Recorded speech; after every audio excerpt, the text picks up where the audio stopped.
When I realized grown women were tattooing my name on their back. What? How could you not? Ain't nothing in there. What the f is this? What the f is this? It's giving Jeffrey Dahmer!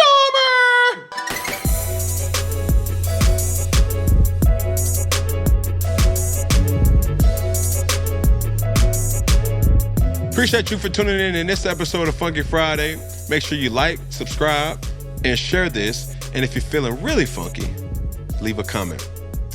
Enjoy the show. Yo, what's good? What's poppin'? What it is, what it ain't, what it could be, what it should be, what it would be. Cam Newton, the son, Mr. Boogie the All. Here with another episode of Funky Friday. And I promise, I really do promise to give good content for the masses. But above all, I promise to keep it funky for your asses. Now, this guest, you may have seen him on Stranger Things. You know what I'm saying? You may have seen him on a lot of other different shows, but most recently, the BMF. Feel me? I present the song and introduce the others. Atlanta's very own, Myles Truitt. Appreciate you. Thank you for having me, man. This is very surreal, man. Yeah. Nice little setup. How you thugging, bro? I'm thugging. Yeah. Getting through the waters, man. Man, listen. So off camera, you was talking about, you know what I'm saying, just your whole transformation into acting. Yeah. Right? And it was identified that when I asked you, what high school did you go to? You said? Pope. But inevitably you were homeschooled. I went to Pope for maybe 2.5 weeks. I don't even remember my locker code. So my question, and I was like, dog, I want to wait for you know, this question to be asked. Did you being homeschooled, did that affect your socialism? Actually, it didn't. It actually enhanced it. Being on sets as a kid, you find yourself always only the kid on set.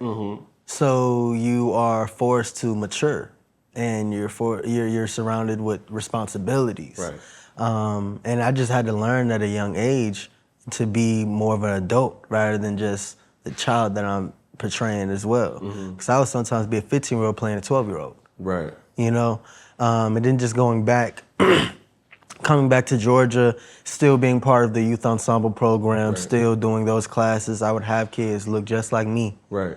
And be able to relate with rather than being in Cobb County and going to Pope, and all those kids went to kindergarten with each other. Right. All those kids play on the same football team. And I don't play lacrosse neither, and that's what they be doing too. So I just had to find, you know, where I was comfortable in the environment that was not too foreign to me. And that's what really, so acting just really helped me more enhance, you know, just who I was and how I went about the real world. But with such a short stint in high school, were you able to enjoy high school's amenities, right? Did you enjoy prom? Did you go to prom? I went to homecoming. I went to homecoming. So I found this girl, it was 10th grade, and she needed a date. And my mom was like, well, this girl, she's beautiful. And I was like, okay, cool. I met her at some event spaces, and she had her own business going on, and we went. Businesses. In 10th grade? Yeah, you should see her now. I ain't gonna name drop, but Gia, you doing your man, you doing your but yeah. But 10th grade, I only went to a homecoming. I wanted to go to prom, but I wasn't in a school. Yeah. I think you need to be placed in a school to do that. But it would have been cool to go with a fan or something. Yeah. But then fans at that time was crazy, and my mom was crazy too. Well, I'm gonna keep it brief, or I'm gonna keep it censored. In the famous words of Tommy, you know, and we all know, for my Martin fans out there, you know what Tommy would always ask. You know, but I feel like your success early on, being a youth prodigy, you know what I'm saying? Have you had a moment, or what was that moment like when you started getting recognized? When I realized grown women were tattooing my name on their back. What? Yeah. That was at the New Edition story. And I didn't really, like I told you earlier, I didn't know the magnitude of the show and the influence it had on women at the time. Hold on. So they got your name or the person you was Man, they had the Hoagland Honeys. Dante Hoagland played Michael Bivins. They had the Truitt the Winston Babes. That's Jahi Winston. He played Ralph Tresvant. They had the Truitt. Yeah, they just had like different names for us. And there was one time that we went to LA for I think it was Belle Biv DeVoe's Hollywood Walk. They were getting the star. Right. Or I think it was New Edition. And we were all meeting up in this little lounge space area with New Edition, a whole bunch of fans. And there was like these two 40-year-olds that walked up to me and my boy Tyler that played Bobby Brown at the time. And she turned around and she had like this like crop top. Like, I don't know if it's like not a crop top, but like a tube top. A tube top, 40-year-old with a tube top. And she turned around and had all 5 of our names listed on her right shoulder. My dad, Uncle Gene. Kid you not. I kid you not, you know? But that's one part, you know, that really hit me. But then also after the show came out, I saw it 24.7 million views in 3 nights. And then just seeing myself on TV, coming from stage, you know, when I was doing stage, I didn't really know what I was gonna do because I was doing singing, dancing, and acting at the time. Right.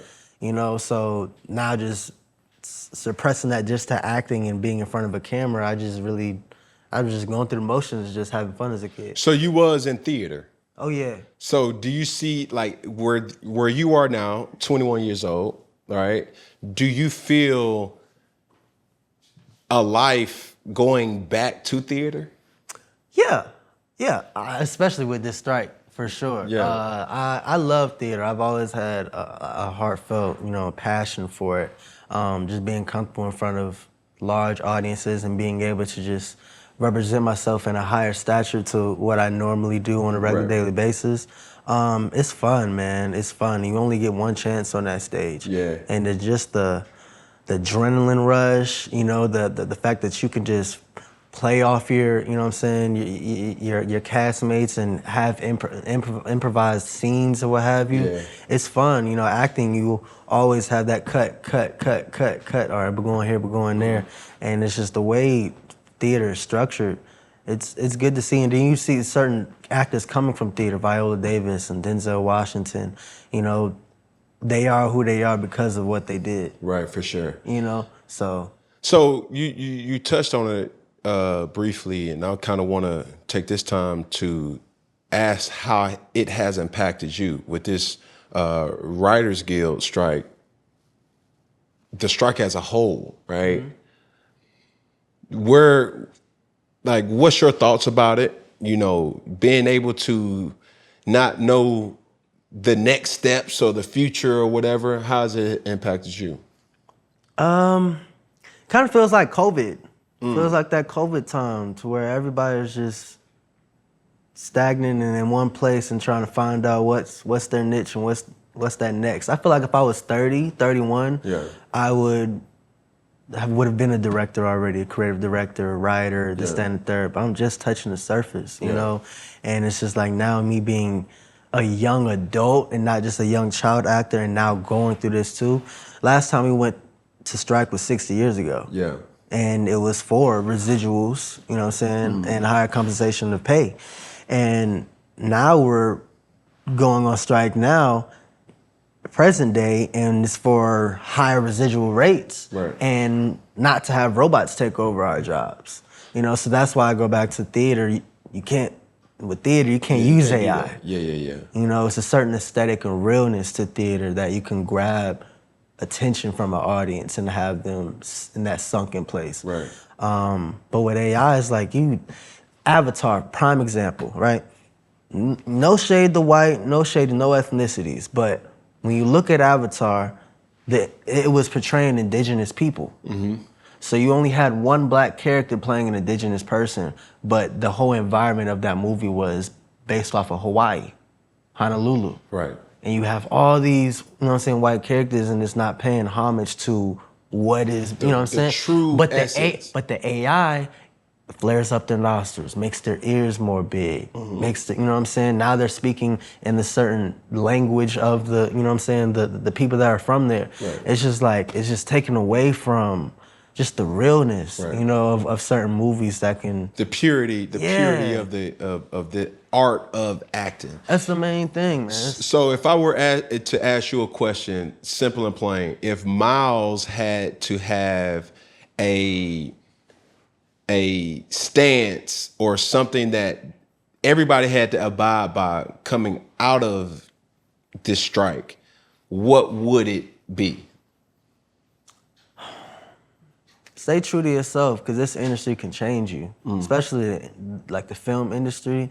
You can be easily, you know, convinced and have your mental altered by just anything or what a director says or what does look good. And when you stay true to what your realness is, your purity, like you were just saying, of what characters you feel like can be pulled out of you and what's relatable to you, you know, that's the main thing. Because I don't want to go deep, but I just see certain actors and it's like, oh, I could have seen him play this. Yeah. Or maybe that wasn't for them. But to my point, and I hear you.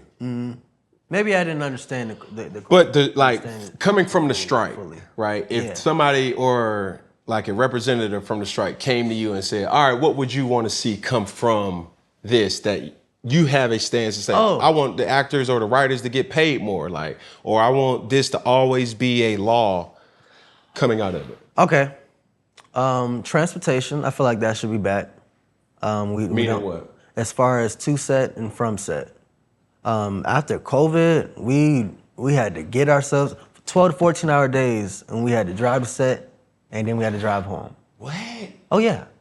For the past 2-3 years, they've been doing it, and they were trying to get away with that too, because COVID's done now, but they still have actors driving. And you're paying for that on your own dime. Yeah, unless they give you a rental car, but then sometimes maybe that's in their budget, or if you have to ask. And it's coming off of your bottom line. You go through the agent. Yeah. It's certain ways that, you know, that's handled. The residuals, like I said earlier, there are major networks. I can name just 10 on my hand that are making billions of dollars a year, and not only just to the actors, but the people that create the shows that are writers. They're not even getting a 10% of that. Right, the compensation that they supposed You know, residually, you know, you have these shows just running, then what checks are coming back in that are only $1.60? Right. And then imagine what the actors are making. You know, I feel like those are the big things. And then AI too, just having more control of our realness and our own entities rather than just taking our livelihood for granted and using it to wherever you want. You know, to whatever caliber you can. And me being young too, I'm still reading up on everything, still learning. Like I didn't even know, because it started in May. I think a little bit before May. Right. And I didn't know how much how important it was until probably like 2 months ago. Say less. You know. So right where we are right now, we're gonna take this time to transition into the game of the episode. Okay. Right. This game is called the Box Game with Myles Truitt, right? While blindfolded, we will alternate sticking our hands in a box. Whoa. Guess what's in it, and it's for a point. The most points win. Okay, 4 points, that's cool. Say that. So it's you versus me. We guess what's in the box. I get more, you get more. Boom. Very competitive, so we're going to I'm a winner. rock and roll. Let's do it. All right? Yep, we're ready. All right. All right, now. Okay, I'm gonna just go in. You can see it, huh? Ken, don't look at yours. Trying to see if it's warm. Is it alive? Can I ask questions? Nobody's gonna say anything? Hell no. Okay, we got a bowl. All right. So let's put the thumb in. Easy now. What is this?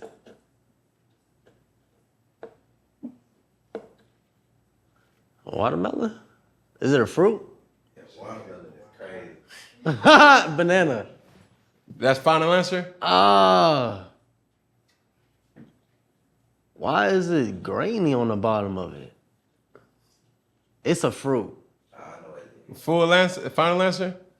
3, 2, 1, say it. It's a tongue? Is it a tongue? Like a beef tongue or something? That's your answer. My answer is... My answer is beef tongue. beef tongue. Is that correct? No. What is it? Can I look at it? Yes, pull it out. No. Ooh. Cross. What is this?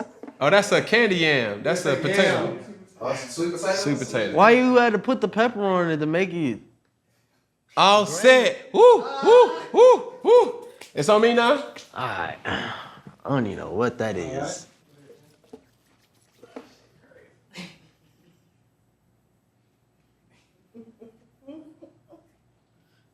Hey. Y'all give me the message. No Lionel. Oh, this. Pasta. That's your final answer? Final answer is pasta. Is that right? Hell yeah. This That's is pasta? pasta. It's macaroni, bro. I It's couldn't even pasta. tell. I couldn't even tell. Y'all would Damn. give me this one. Next thing coming in. Eyes closed, hands down. You know All what? right, eyes closed, hands down. Come on, can you cheat? I'm cheating. I don't see, bro. You know this. I don't see nobody. That's great. That's great. What's crazy though? Like, You ready for him? All right. Go for now it. you go first. Me first? Yeah. Ain't no way. Ain't no way. Oh, I know this. Season. It's like steak. Ain't no way. Yeah, it's steak. It's not chicken. What? What you think? Is that your final answer? Yeah, this steak. What- Final answer because it's too tender. Or yeah, Is it? like chicken breast would have been like more slipperier and like this is Or is steak. it pork? I don't know. I'm vegan, so steak, I don't know. Steak is a little bit different color. I don't know. tenderloin. Like this is definitely steak. That's final answer. Final answer. This is steak. Yeah, definitely. You got it. Right now. It's giving Jeffrey Dahmer. Face ass. All right. There I go.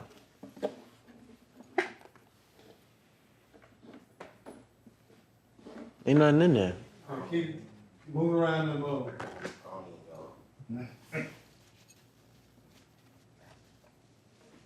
Other corner. Other back corner. But there you go. What the is this? What the is this? Hold on. Watch your hair. Don't over the eyes. Oh, shit. Don't What? make it fake, bro. What the is this? Hold on. Cause y'all got me up. This, It's safe. I would hope so. Answer is 3, 2, 1. What is it? I don't know. I'm trying to figure it out.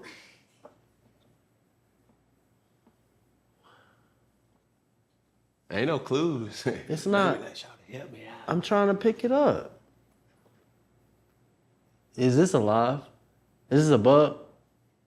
It's a bug. Your This is a final centipede. answer This is a bug. This is a bug. Y'all got me touching on. What is it? But it's a bug. It's a centipede. It's a roly poly.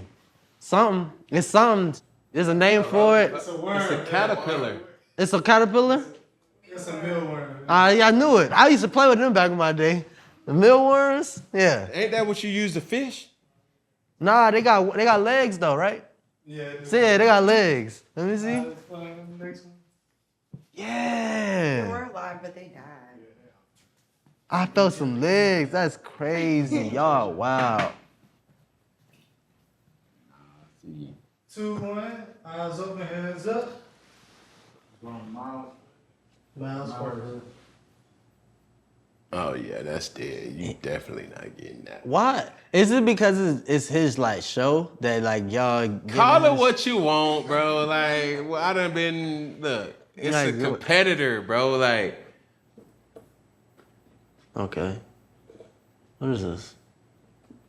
Oh, I know what this is. It's dragon fruit. what? He turned up on y'all. That's your final answer? Hey, talk about.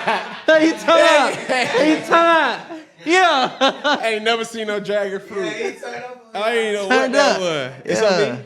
Yeah, it's okay. That's National Geographic. Crazy. You're not getting that. It's Trump. Slimy. It's Slime. Trump. It's Trump. You're not getting that.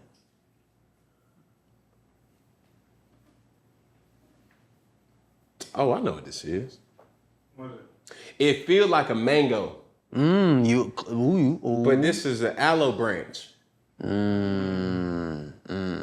That your final answer? Aloe branch. That's your final answer? Final answer. Do you want to lose? That's what I'm No, saying. hell no. Okay, so think again. Aloe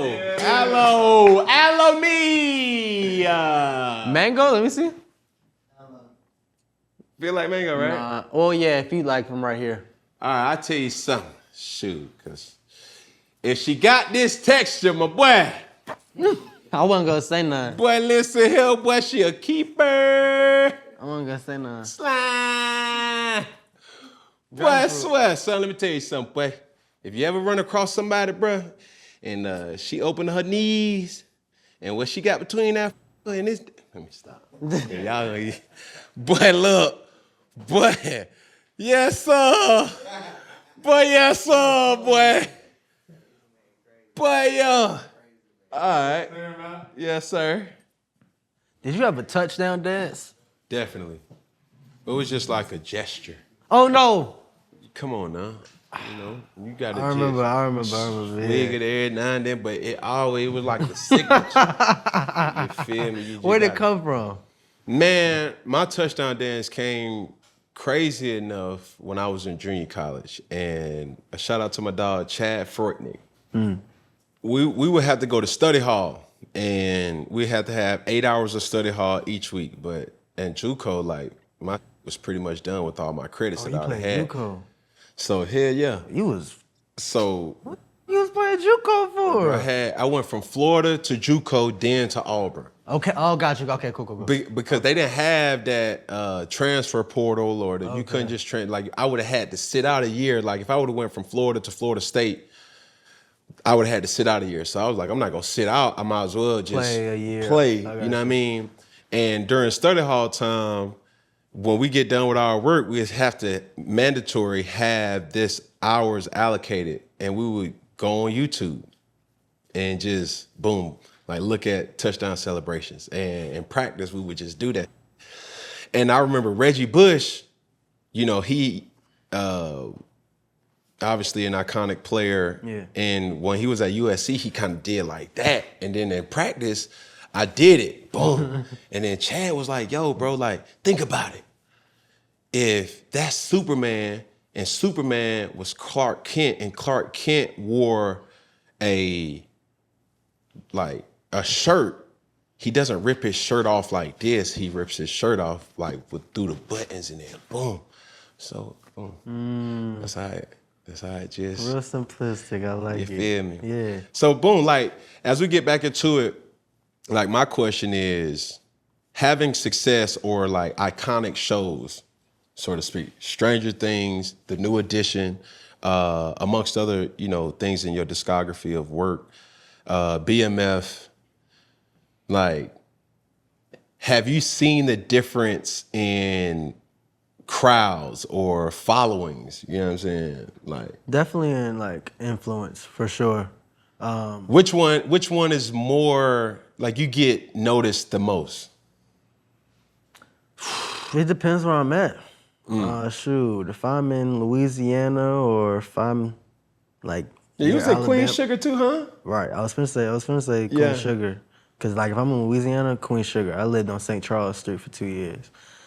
Yeah, so Queen Sugar definitely if I go to New Orleans. If I'm in Atlanta, it's usually Black Mafia. if I go up to New York, Cali, it's either Stranger Things or Black Mafia Family. So it varies where I go. More so BMF right now because that's like the show that's popping right now. Yeah. But most people don't even recognize me from Stranger Things. I had a 6-inch, what did I have, like a little flat top? Yeah. The whole nine, you know, basketball player, coming from basketball player to a drug, a crack maker, you know? So, yeah, those two shows. So through that whole transition of different, let's say, characters, is there a character now having, or when you do have options, like, do you prefer a certain type of character? Because then that would just like narrow down too much of what I can do and my capabilities. Like, what's his name? Dancing Idris. He has so much range. I didn't even realize how long I've been watching him. Yeah. Until Snowfall, though. Yeah, you know? yeah. So he's one of the main actors I've been keeping my eye on. But I want to be able to do anything. Period pieces, dystopian worlds, sci-fi, drama, action, rom-com. You know, everything. I just want to be able to touch and look back and be like, okay, I can't say I wish I would have did that. You know, and then still, like, I'm gonna be exposed to more and more roles the older I get, because as a kid, you're only playing child roles. And then when you're in that limbo stage between 20 and like 25, you're that High School Musical stage. You're gonna be Troy Bolton playing an 18-year-old and you 26. You know, everybody in High School Musical was not 18 years old, a senior in high school. All those folks was not in high school. You feel what I'm saying? She had a whole beard. So after you like branch off through that limbo stage, now you're like, all right, you're in that Will Smith, Martin Lawrence, Denzel Washington, you know, stage to where, all right, I'm playing more of a man role. Right. You know, you're not little Myles no more. Like you're growing into Myles. And then when it comes down to casting directors, they're gonna look at you. If you got that baby face, I'm gonna cast you as something younger. Yeah. So like, I'm still learning to what roles I can do too. Now I'm always intrigued in asking, you know, actors and actresses this question: is there ever a role that you will not play? I'm not gay. So like that's one role I probably wouldn't do, and then probably like, I don't know. I've been faced with roles to where like if I was gonna be spit on or called a nigger or this, that, and the third, but then again it's just like that's why I love doing the job, because like some projects you're able to experience history without being restricted to context and dialogue from books growing up. You actually get to feel it. And have, you know what I'm saying? Real emotions. And have respect towards it too, while you're embodying the emotions for the camera too. So, I mean, it's, right now I don't have the time, I don't have the room to say what I won't do. I don't have the time. Because I had a guest on before, and he brought so much perspective to that, and I asked it, and he was like, me having children, I could never play a pedophile. You know what I'm saying? Just having daughters, and I couldn't bring out that emotion in me because of the hate that I have towards, or he didn't say hate, but it's just like the distaste for that person, you know what I'm saying? And then for you or anybody, it's just like, I can't take my mind to that emotion. Like you see the Jim Carreys of the world, you see, you know, actors that really go into that phase. Heath Ledger with Joker. Yeah. It's real thing. Like this is it's like a muscle. And you know, dating an actor myself, I'm able to appreciate just how actors are able and actresses are able to dive deep in emotion. And it's hard because it's no wonder, you know, that people don't talk about this enough. Do you have a psychologist? No, my team, my mom always told me like it would be good to have therapists or good to be able to have somebody to talk to.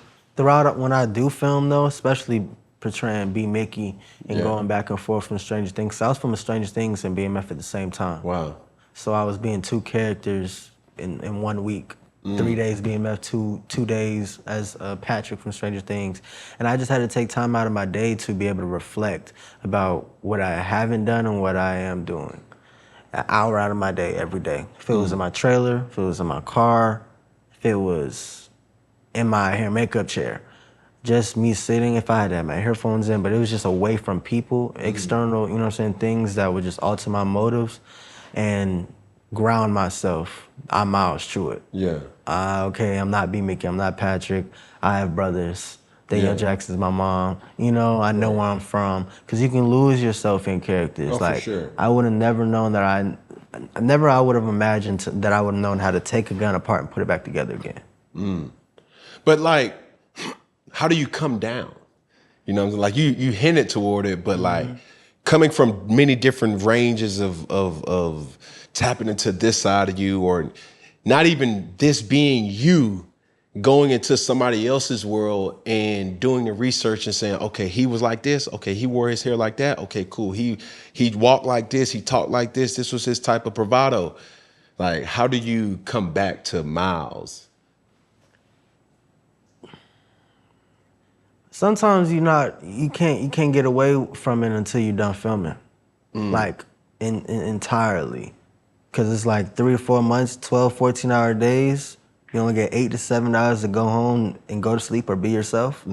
You know, so it's like there is a come down stage probably after you're done filming. But when I'm so embedded into a character such as B. Mickey, I never had a series regular in my life. So I took it to heart. For sure. And understood the assignment that needed to be made. And on top of that, I didn't have the fortunate opportunity to talk to the person that I was portraying. Right. So I even really had to go in on, okay, how is the script portraying him? Okay, let me go watch these documentaries. What is Lil Meech saying about him? Not Big Meech. Right. What is Lil Meech saying about what happened, this, that, and the third? And then also just finding relatable tendencies throughout the character that I can retract from and be like, oh, this is me as well. Yeah. So when they do say cut, I can still be in my zone. I'm still in my wardrobe, and I'm still feeling fresh because I'm comfortable in it, because that's also my style as well. Right. You know, I would also talk to the wardrobe department to make me feel comfortable, what chains I would like to wear, you know, how would I like my hairstyle, you know, after second season. So like, that's what really helped me just find me in the character too. Right. Putting myself in the character more and more, to where when I am being the character, I won't lose myself. For sure. You know So, like, I would say, looking from the outside in, the biggest thing about your line of work is auditioning. Yeah. You know what I'm saying? The IMDb might look like it's booming, but I probably auditioned for about 100,000 roles in my life. Talk to me about it. It's a process, especially when you don't have a manager or agent, and that's how I started out. It was an open casting call. Most actors, they think that they need the whole manager or agent team behind them. But if you got the skill, you got the heart, you got the will to get it done and wait in that line of 100 people and just place yourself in front of those casting directors and execute like I did, then you could, you know what I'm saying, then you could bypass all the other steps, and those steps gonna come back to you in the end run. Yeah. But my mom told me this though as a kid, because I got blessed with that yes. That first one yes is first audition. Right. But then I come back to reality when you get that first no. Yeah. It's just like, what am I doing wrong? But why? Yeah. But why? Like, is it because how I look, or is it because of my skill set? And they never tell you no, they just don't say anything. So if you audition for a role, let's say I audition for a role today, I send casting my audition tape. If I don't get it, I won't hear anything from them. I have to hit my agent up and be like, hey, was there something wrong? Or did I do anything, this, that, and the third? My mom told me this, every no gets you closer to a yes. Right. You know, and I never stopped at that 5th no or that 20th no, because that 21 audition might be that yes, or that Black Lightning, or that Atlanta episode. And that's what really just made me more determined and be more consistent in what I was doing, and just have more of a brighter insight of what my future might behold, you know? Like, that's like being turned away. You know what I'm saying? Like, everybody sees your story and they say like, oh man, that's the dude from, oh man, I love his ass on so and so. But I would always say this about my line of work, especially at football, nobody sees the practices. Nobody sees the film. Nobody sees or even cares about the 5 a.m. wake up calls, the extra walkthroughs that you kind of go through. See you on the field. They just see you on film. Like, they just see you on Sundays. And I'm like, bro, if y'all think I literally Just get up and just. you know, throw touchdowns or do this or do that, or I tried to lose intentionally, like that, it doesn't work. And that's why it hurt me more, being that I put so much into the game that when I didn't get the result that I wanted to, it was hard for me to be cool with that. You know what I'm saying? How did you take that?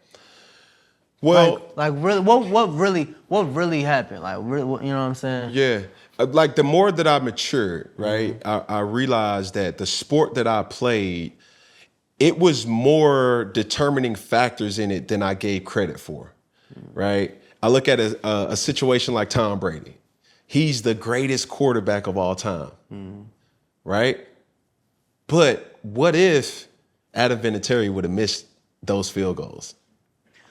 You see what I'm saying? Like, you need so much of a supporting cast. Like, it was so many times where I look at the Super Bowl when they came back, and me being in New England, I had access to rewatch it in many different ways. And I'm like, yo, what if this play didn't happen? What if Julian Edelman didn't make that amazing catch or have that effort? Or what if this guard or person would not have made a tackle or a block? What would have happened? You know what I'm saying? So as I grew, I started saying, I would always give myself the reminder, like, all I can do is all I can do. And all I can do is enough. We need you on the Falcons. That's what we need you at. Listen. We need you on the Falcons. Arthur asked know how to get in contact with me. But at the end of the day, too, it's like, how much of it is, it's like, I feel like I was punished for, not necessarily, like, my gift is my curse. You know what I'm saying? Like, I really don't give a mother. Yeah. So if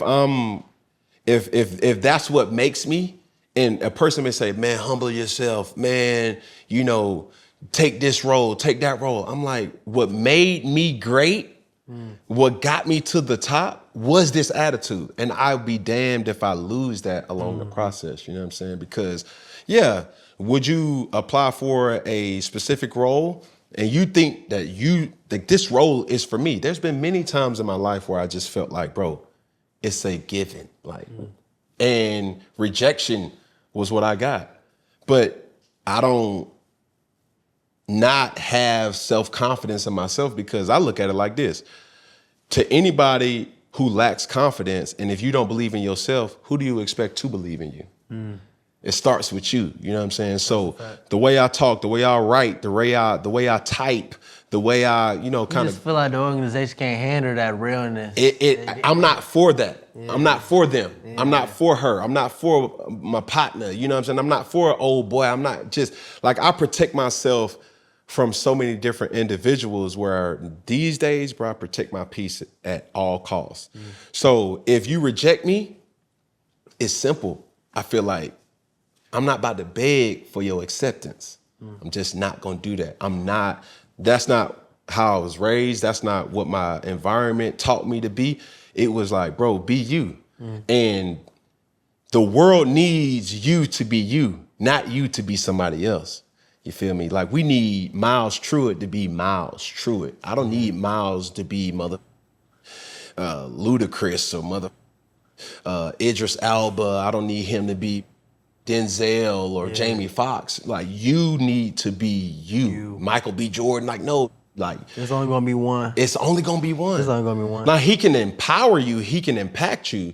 And please hear me when I say, like, I've had people who I look up to, and I still look up to people, but I take a little bit of what makes them great and apply it to my own way, and I put my own little, you know what I'm saying, seasoning into that. You feel me? That's dope. So, like, for me, like, my question is, like, how do you prepare?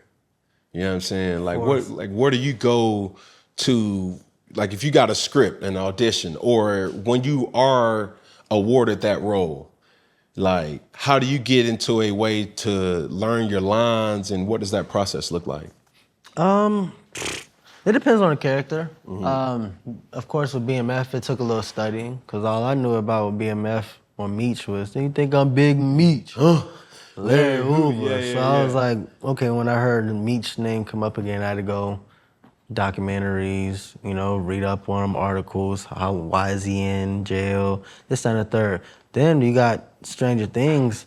That mainly consisted of just reading the script and for me, it's not too complex. I read the script, understand where the character's coming from, find relatable tendencies to where like I could pull from it and make it look real to where I'm not forcing it and it looks factory set or robotic. Because certain actors, you can see them trying to pull from you know what I'm saying, from the audience rather than pulling from the character. And I've worked with actors like that, like just trying to just play with it. But when you don't know the character, like you say, when you don't talk to yourself and you don't know yourself, then it's not gonna come across. It's not gonna be authentic. But it's not really a certain place that I go to or a dark place in my room or a Starbucks, you know. If it's in my car, if I'm on set and I get another script for another project, say, excuse me, you know, y'all got me mic'd up, all right, I'm gonna go to my trailer, sit down. Because I understand it's a job at the end of the day. Now it's my job. As a kid, it was a hobby, I was having fun, or I was getting paid to do for it, all right, cool, but now it's a job, you know, so I read that script like it's a directions of the day, you know, and still learning now because I feel like there's certain levels to breaking down a script, understanding how to get into this mode, you know. How much? So to that point, how flexible, or is it different, you know, sets or different situations where you're able to have more flexibility for ad-libbing? It depends on the writer. Yeah. Man, I almost got kicked off the set one time doing Black Lightning because the writer was mad at me because I was just messing up. It was a scene with China Anne McClain. Love her to death. Great castmate to work with. She's a great actress. She helped me out with my lines too at the time. But I was a kid. I was 16, still learning like, okay, if the writer writes this, there's a reason why he wrote it. And there's a way that it should be said. And it's kind of discrediting to the writer if you're just saying off willy-nilly and it has no context or it's not parallel to what's going on in the scene. That's with anybody, with Stranger Things, with the Duffer Brothers. They were really strict on writing too, on what needs to be said, because it can be kind of stressful for a writer if they're not hearing what they wrote. Right. You know? So how important, like... You have freedom though, because if you a skilled actor for real, you know what you're doing. Like Denzel Washington, like get your hands off me, like that, that's improv, or that's improv. Yeah, you know what I'm saying? Just legendary lines, but it come from legendary people that know how to break it down, that know how to talk to the writer or the director and be like, hey, what do you think about this? You know that when you build relationships with the people in Studio Village, there's a certain level of trust too. Because if I'm new rookie on set, I'm 2 weeks in and I'm just saying anything that I want and they think that just because I'm coming from a series regular role or I'm coming from Stranger Things that I could just say anything without building the trust to like, okay, well, I see where he's going with this, let's try it. Right. It's just communication at the end of the day too. Yeah. That will help out with how flexible you can be with whatever you want to say when it comes to improv. Yeah. And on top of that too, your castmates. You know, if you're with another seasoned actress or an actor and the scene is supposed to be a minute long, but y'all do a minute and 45 seconds, y'all are really good. Yeah. Because that 45 seconds consisted of, like how we're going back and forth right now. There's no dead beats. Yeah. And if there's no dead beats in the scene and you're comfortable and you're real and it's associated with what the scene is going about, then why not? Because that happens a lot too. And then they'll take from the improv cut and put that into the actual that was written in. So it varies though, but I have fun with it though, because I have times where I'm able to do that with BMF. Working with Tasha Smith, loved her to death. Yeah, Tasha, she good peoples, man. Yeah. Shout out to Tasha, man. Shout out to Tasha, coming out the mud, you know. Shout out to Tasha, man, coming out the mud, man, making sure that we was just good on set, making sure the energy was there. It was like a family reunion every day on set. Yeah. I swear to God. And she would yell, we the That's her slogan. Like Yeah. I'm only saying it like that because like I can't remember. Yeah, you hear how her she sound. saying it. But yeah, she allowed us to be free with our characters and how we felt emotionally, because that's what she really tried to pull from the first season. Yeah. Because we knew we was gonna get that raunchy BMF shooting this, sex Yeah. this, drugs that, but then at the end of that was family, Black Mafia family, and she tried to pull that out of it. So it's like certain directors, certain projects, it's just you just find where you can be flexible in it. So like, I come from the background that I need people.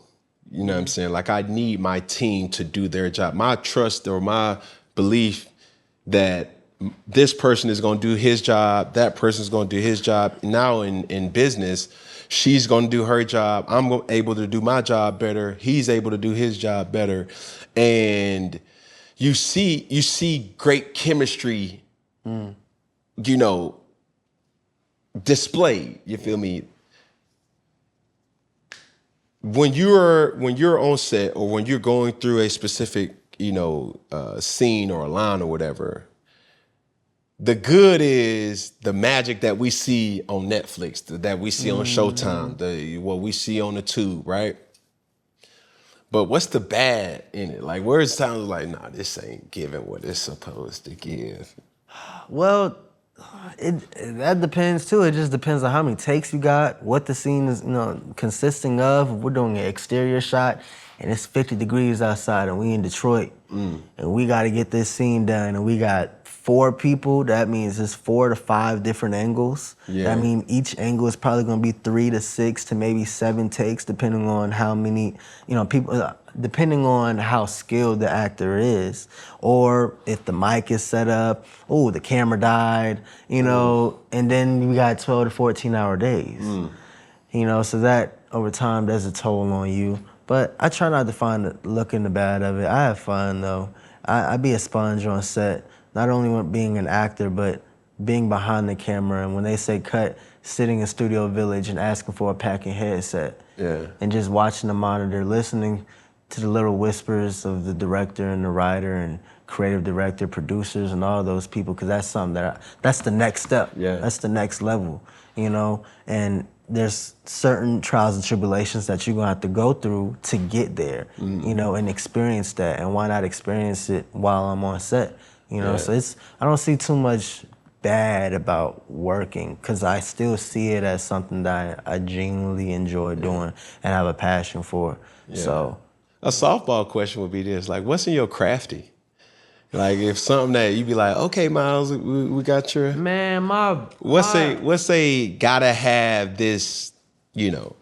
I need the Nutter Butters, not the big ones, but I need the minis. I need me a PB&J, toasted, a little bit of powdered sugar. Give me a couple Pepsis. Give me about 2 waters to go. The Welch's, huh? Oh, this is my crafty, right? So it's crafty, right? You want a lightly toasted peanut butter? No, toasted. Like not lightly. Crunchy, like we want to. Not too crunchy, but toasted. Like it's gonna be crunchy. So like light skin. Not burnt. Do we see any black? Cut the edges. No, yeah. Oh, you want it in. No crust. Powdered sugar. Put it in the microwave for maybe like 15.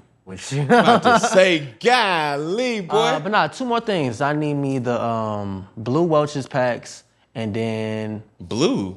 Yeah, cause they got different ones. They got That's the an exotic. I see Welch's. I see the yellow, the pineapple orange. Oh nah. I see the purple. That's the grape Concord. Yeah. Blue. Yeah. We getting somewhere. Yeah, the blue. You ain't know about it? No. That's the original one. They got the tropical too. I'm not with you. No, the tropical is the red. Nah. What color is the Welch's? Light blue, turquoise. Long story short. And then I'm gonna need me jalapeno chips, kettle cook, the greenback. So in order to get this guy happy or to keep him happy, you're gonna need a list of items, and please don't forget to cut the edges with the damn powdered sugar, toasted peanut light. butter and jelly. No, it's about to tell me a lot about you right now. Okay. What jelly? Great. You a strawberry? Strawberry me, man. Strawberry. You I don't too like foreign for grape. me. No, bro, you got the blue wrapper Welch's. Like, what are we talking about? You talking about high That's maintenance? the original. Yeah, but they like grape. No. Nah, baby. You gonna have to give me strawberry. You feel me? I'm gonna see what type of person you are. Top 3 rappers right now. Right now, Right now. Travis just dropped. Nah, by default you can't say him. Okay. He not really hot right now. Just because his album dropped don't make him hot. Say less. I mean, and right now it will. You got to throw Lil Baby in there. And I'm from Atlanta, but dang, Baby ain't really been dropping like that. He ain't dropped this year yet. Okay, go ahead. Okay, Baby. But his line of work, that body of work that he's been putting out, it's like when T.I., Outkast, Jeezy, Gucci. Okay, I see what you're going. He's He like there. pulling, like, you know what I'm saying? And even with Thug, like Thug makes a lot of great quality music, but to really start to finish, like Baby is that guy. It's hard to not mention Drake. Okay, yeah, he's up there. Drake's number 1. And just being on the East Coast, Yeah. J. Cole. Like J. Cole gonna have you no, put wait. J over Kendrick. What did he say? Yeah. Yeah. It's my list, bro. That's your list. It's my Yeah, list. you're right. But I'm gonna tell you right now who got the hottest album right now. Killer Mike. Andre 3000? Well, Andre 3000? Yes. I ain't hear that. I heard like Michael? a lot of hype about it. That project is a masterpiece. Really? And he really embodies like woke rap with the 808s and the South being represented in the music. Because so many times, and I even explain to people, like, I wasn't a Jay-Z fan until Magna Carta. You know what I'm saying? Because that Reasonable Doubt phase, I can't relate to that. And then the beats wasn't just like, it was like boom, bat, boom, bat. Like, it wasn't something that, like, I was like, okay. So who you grow up on? What artist? First, I was in church. So it was Donnie McClurkin, Kirk Franklin, Shirley Caesar, like those. So like I didn't even know half of people. No, I couldn't even listen to Reasonable Doubt even if I wanted to. You know what I mean? Like it was just like Tupac. Like I can't bop the Tupac. You know what I mean? I love him as a person and what he stood for, but I wasn't able to unlock freedom of music until after high school. You know what I'm saying? Because I'm still riding in the car with my mom's and she going to the store. I'm cutting it on V103, and then as soon as she coming back, cutting it back to 97.5, you know what I mean? And then boom. It is what it is, bro. My last question for you. When you were in your 20s, what was the hardest thing you went through and what was the best thing you went through? Hardest thing was, and I was just having this conversation with my son today, I grew up fast. Like 17, I was in college already. By 20, I was the man of the house. 21, I was the provider for my whole lineage. You know what I'm saying? For my bloodline. And I think being thrusted in that mode, it does you good to be able to say, I made my mom retire. You know, I made my father retire. You know what I'm saying? Like, my family know that they good because of me. But that's also pressure because they don't teach you financial literacy. They don't teach you the business side of things, pay your taxes, and the importance of having a corporation, you know what I'm saying? Tax shielding to having a trust and things like that. So, like, for me, I just grew up fast and had to learn along the way. So when I was 20, it was so much, I was embarrassed to even say, I didn't even know Atlanta like that. Like, me being from Atlanta, the city of South Fulton now, but it used to be College Park, and it still is College Park. So not being able to navigate around the city, going downtown and, you know, calling my mom, hey, mom or pop, hey, how you get to Atlantic Station? You know what I'm saying? What exit I got to take? But now, you know, you realize how much sheltered that you were and just coming into your own manhood, you feel me? Like, It's a responsibility. Yeah. And you got to think, this money that you're making, it's almost like that dash, you know, when people die. This person lived 1956 to 2022, whatever. That dash where you're making the bulk of your money has to last you forever, you know? So being able to compartmentalize the important things, like, you know, you want to buy nice things, you want to buy the Rolls Royce, you want to buy the Bentleys, and you want to buy the houses and go on lavish vacations. And there's times where you have to do that because you want to see the finer things in life. You don't do what you do not to be able to do what you do. You know what I'm saying? But learning is something that you have to be able to say, and my agent, LaMel McMorris, taught me this. Delayed gratification isn't like removed gratification, right? Delayed means like, okay, I need to give me something to work towards. That being able to say I can buy a Rolls Royce and not having it is a bigger flex than having a Rolls Royce and I can't afford it. Being able to like buy a Rolls Royce and not have it is a bigger flex than having it and not being able to, you know what I'm saying? So me being able to learn that sooner rather than later ended up being like something that I had to learn. Cause like when you start seeing them checks roll in, boom, boom, boom, I'm like, golly, shoot, I went to the mall in my, you know, teenage years and I'm like, damn, I want that. Playing bingo. Hey, bro, that's my car. You know what I'm saying? And then now it's like, bro, I can buy that. I don't even look at the tags. You know what I'm saying? Yeah, that's dope. Yeah. Okay. Anything else, bro? No, I just asked that because, like, I know you were young going through the whole just stardom and fame and all that. And just like with me, I'm still navigating it. You know, and just processing, all right, just the tactics of just getting through those young 20s. I hear you. If I could give you words of advice, I would tell you to implement these 3 people in your life. Okay. And I spoke on it on the early phase of Funky Friday. Number 1, you need a person that's going to tap into your business side. Now, this person is not the person that you go party with, but he or she intellectually builds that intellect in you, you know. You're able to learn certain things. It's like, yo, I never went to Morton Steakhouse until that type of person. Hey, I didn't know what a CD was, you know what I'm saying? Or I didn't know what, you know, investments was and certain things. They build that in you. That's one person. You also need a person around you that is able to be a 100 with you. Like, bruh, man, fix your pants, bro. Like, hey, dog, bro, your breath a little hot. Like, here, come on, blah, blah, blah. They gonna keep it a buck with you. Hey, bro, you wilding right now, bro. It's all these cameras around. And you take direction from that person. That's like your protector. And lastly, I would say— No yes, man. You don't need no yes, man. Absolutely. Yes, man. And the third person is you need a turn-up person. You know what I'm saying? Like, they make you feel good. Because they're in life, bro, life is all about experiences. It's not money come, money go.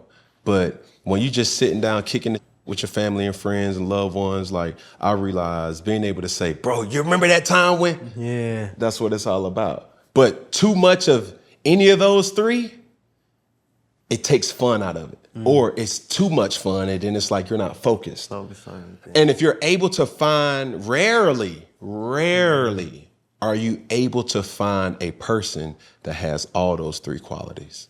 You see what I'm saying? Because it's so many different compartmentalizing things where, like, for the manager's standpoint, I don't like hiring people who share my last name. I did before, and I don't like it now because I can't differentiate. Like, bro, when I had to put my foot down and say, hey, this ain't good enough, I don't want this to affect us at family dinner or for Christmas, you know what I'm saying? I want to be able to put my foot in your ass, and it's professional about it. You know what I'm saying? I still love you, I still need you, but I don't, boom. But then it's like, I've also had times where like you get the freeloaders, the turn up person. It's like, damn, bro, like we going to the club. I don't even drink. And you drinking this 1942 and you drinking all this damn Dom Perignon. And like that. I'm like, bro, like what the fuck are we doing, right? So it's all about balance. And at 21, you don't necessarily see it. And me talking to you at 34, I'm able to give you more insight to say, bro, like, it's gonna come.